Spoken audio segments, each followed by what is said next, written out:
Magandang umaga, Philippine Air Force. Alamin natin ang magiging lagay at daya ng panahon ngayong araw ng Sabado, 13 December 2025.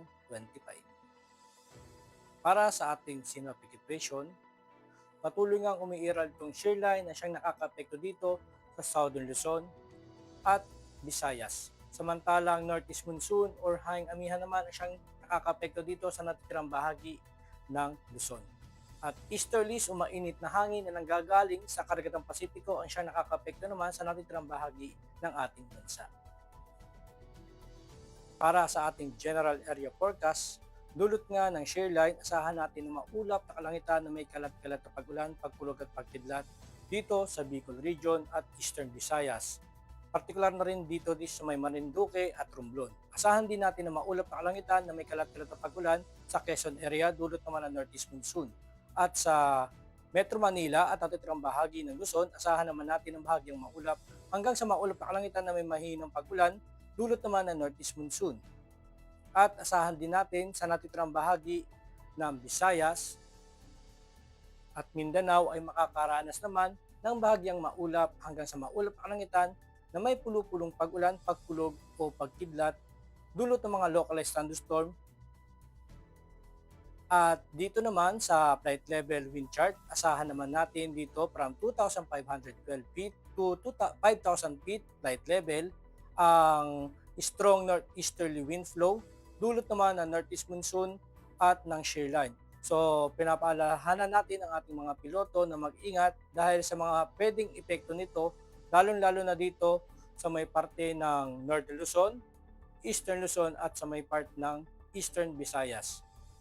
Pwede itong mag-cause ng mga low-level wind shear at saka low clouds at drizzle, pati turbulence, crosswind at asahan din natin ang mga posibilidad ng orographic lifting na maaaring maging cause ng mga localized thunderstorm.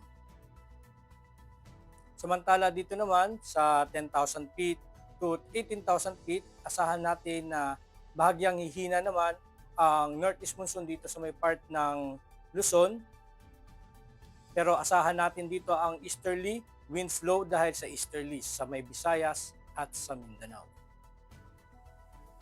Para naman sa impact para sa flight operation dito sa Northern Luzon at Central Luzon, ang main hazard natin dito ay strong northeasterly winds, mountain wave turbulence, widespread and cloudiness. So impact nito sa flight operation, moderate to turbulence, low ceiling for BFR flights, and reduced visibility. Sa Metro Manila at Southern Luzon, asahan naman natin ang main hazard, ang gusty northeasterly winds, moderate cloudiness. Ang impact naman nito ay crosswinds, turbulence condition, moderate turbulence at low altitude.